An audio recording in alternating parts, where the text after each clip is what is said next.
दोस्तों, आज की कहानी बहुत ही हास्यप्रद और मजेदार होने वाली है, इसीलिए इसे अंत तक जरूर सुनें।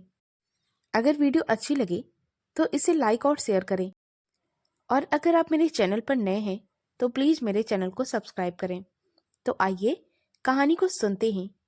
रतिपुर नामक गांव में नंदू नाम का एक किसान रहता था। वह रोज सुबह खेतों में काम करने के लिए जाता था। नंदू को भूख बहुत लगती थी, इसीलिए उसकी पत्नी खेत में उसके लिए खाना लेकर जाया करती थी।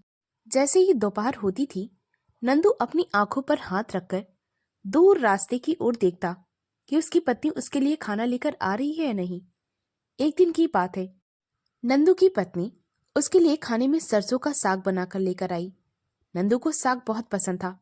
उसने जल्दी से हाथ मुंह धुले, उसके बाद पेट भर के साग खाया।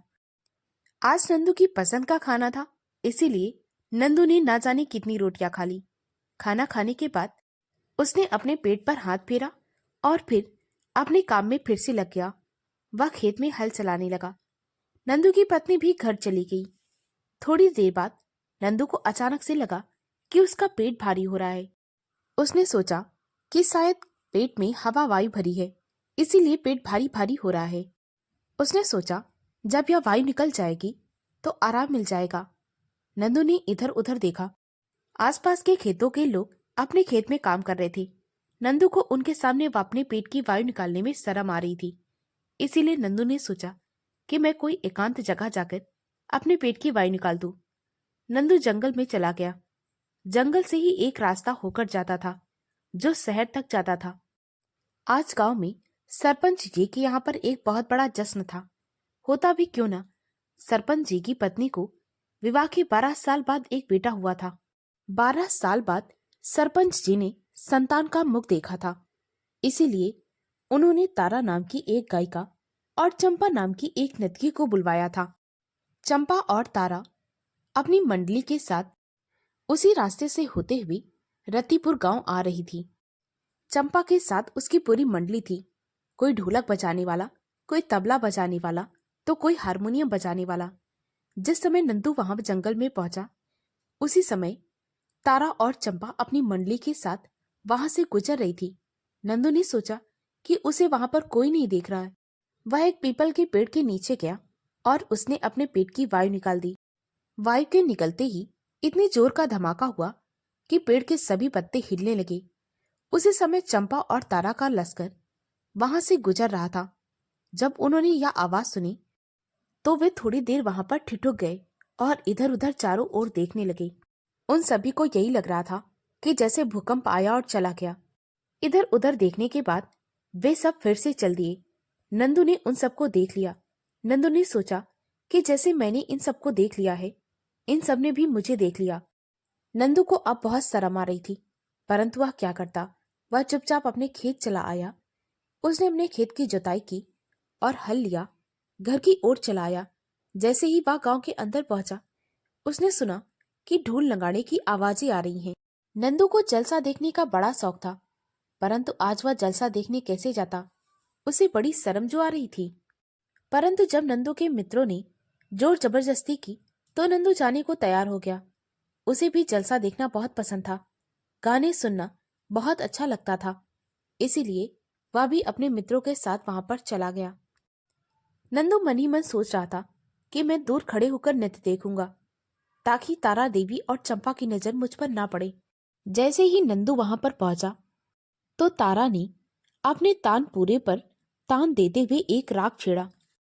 कह दूंगी मैं कह दूंगी वह पीपल वाली बत्तियां, चाहे बीते दिन सारा, चाहे बीते रतियां। तारा तो राग गा रही थी, परंतु नंदू को यह लगा कि उसने मुझे आज वायु छोड़ते हुए देख लिया था और आज यह सबके सामने मेरा भांडा फोड़ रही है। पूरी जनता के सामने नंदू शर्म से पानी पानी हो गया। वह अपने मित्रों की ओर देखने लगा। वह यही सोच रहा था कि कहीं इन सबको भी तारा देवी की बात समझ तो नहीं आ गई। इधर जैसे ही तारा देवी ने अपना राग छेड़ा था, चंपा देवी उछल उछल कर नृत्य करने लगी। सभी लोगों को तारा और चंपा का यह नृत्य और गाना बहुत अच्छा लग रहा था। सभी लोग उनको पैसे दे रहे थे और आनंद ले रहे थे। नंदू सोचने लगा कि बेटा बात संभाल ले, नहीं तो आज भांडा फूट ही जाएगा। नंदू की जेब में कुछ सिक्के पड़े हुए थे। नंदू तारा के पास गया और उसने एक सिक्का तारा को दे दिया और दबी आंखों से इशारा करते हुए कह रहा था कि अब मत बताना किसी को, यह बात यहीं पर दबी रहने दो। तारा देवी तो अपने राग में मगन होकर गा रही थी। तारा ने नंदू से वह सिक्का लिया और फिर से राग गाने लगी। कह दूंगी मैं कह दूंगी वह पीपल वाली बतिया, चाहे बीते सारा दिन, चाहे सारी रतियां। बेचारा नंदू शर्म से पानी पानी हो रहा था। थोड़ी देर बाद वह फिर से उठा। उसने एक सिक्का तारा देवी को देते हुए गर्दन से ना का इशारा करने लगा। अब तो तारा देवी को यह लग रहा था कि नंदू उसके गाने को सुनकर मंत्रमुग्ध हो रहा है। वह तो और जोर जोर से गाने लगी। बार बार वह वही पंक्तियां दोहराती। नंदू बार बार उठता और उसे सिक्का देकर गर्दन से ना का इशारा करता। तारा को कुछ समझ ही नहीं आ रहा था, क्योंकि तारा ने नंदू को उस समय देखा ही नहीं था जैसा कि नंदू को लग रहा था। नंदू को लग रहा था कि तारा ने उसे वाई छोड़ते हुए देख लिया है, इसीलिए तो वह यह पंक्तियां गा रही है। तारा देवी तो मग्न थी। उसने फिर से तानपुरे पर तान दी और फिर से रागनी चढ़ी। बजा रे ढूली ढूल और नाच रही तू चंपा, बांध के पैरों में पैजनिया, चाहे बीते सारा दिन, चाहे सारी रतियां। कह दूंगी मैं कह दूंगी वह पीपल वाली बतियां। अब तो नंदू को शर्म से ज्यादा गुस्सा आ रही थी। वह मन ही मन सोच रहा था, देखो तो यह औरत कितनी दुष्ट है। इसने मेरे सारे सिक्के भी ले लिए और बार बार वही पंक्तियां दोहरा रही है। और देखो तो सही, इसकी पूरी मंडली इसके साथ मिली हुई है, यह गा रही है। और चंपा थिरक थिरक कर मुझे अंगूठा सा दिखाकर नाच रही है। पूरी मंडली आंखें मटका मटका कर गा रही है। लगता है सबकी मिले भगत है मुझे परेशान करने की। अब नंदू को बहुत गुस्सा आ रहा था और तारा देवी बार बार वही गाना गा रही थी, क्योंकि उसे यह लग रहा था कि यह राग सबको बहुत पसंद आ रहा है। नंदू ने सोचा, अब मैं इसे एक भी सिक्का नहीं दूंगा। नंदू का गुस्सा तो सातवें आसमान पर था ही। उसने सोचा, हे नंदू, तू डर रहा है, इसीलिए यह तुझे डरा रही है। अब तुझे यह सारा माजरा खत्म करना होगा। जैसे ही तारा ने अपना गाना गाना बंद किया, नंदू ने तारा से कहा, अरे ओ तारा, इतनी देर से तू मुझे डरा रही है। अरे गांव वालों को तू क्या बताएगी, मैं ही सब कुछ बता देता हूँ। नंदू ने सभी गांव वालों से कहा, अरे गांव वालों सुनो, आज मेरे पेट में बड़ी तगड़ी वाली वायु भर गई थी, सो मैंने अपने खेत के पास वाले जंगल में जाकर वायु निकालने पहुंचा। उसी समय संयोग से तारा और चंपा की मंडली वहां से गुजर रही थी। कोई मुझे ना देखे इसीलिए तो मैं वायु निकालने जंगल में गया था, परंतु वहां भी इन लोगों ने मुझे देख लिया। मैंने पीपल के पेड़ के नीचे जाकर अपने पेट की पूरी वायु निकाली थी, जिसकी वजह से जोरदार धमाका हुआ था। इन लोगों ने मुझे देख लिया था और यह बार बार गाने के माध्यम से मेरी पोल खोलने पर तुली हुई है।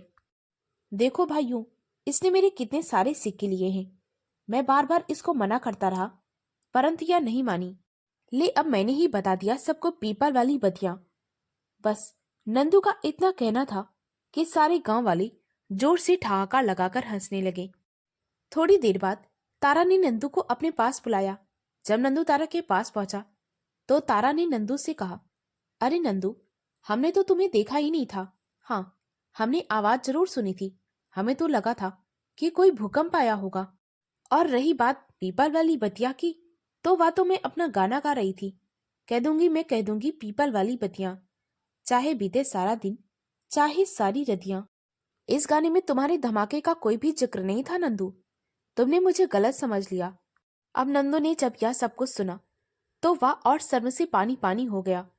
उसने अपनी मूर्खता और भोलेपन की वजह से खुद का ही पोल खोल दिया। अब गांव वालों ने उसका नाम तूफान सिंह रख दिया। वह जहां भी जाता लोग उसे तूफान सिंह के नाम से जानते। दोस्तों, अगर यह कहानी आपको अच्छी लगी हो तो प्लीज मेरे वीडियो को लाइक और शेयर करें। मुझे ज्यादा से ज्यादा सपोर्ट करें ताकि मैं आप लोगों के लिए और भी अच्छी अच्छी कहानियां ला सकूं। कहानी को पूरा सुनने के लिए बहुत बहुत धन्यवाद।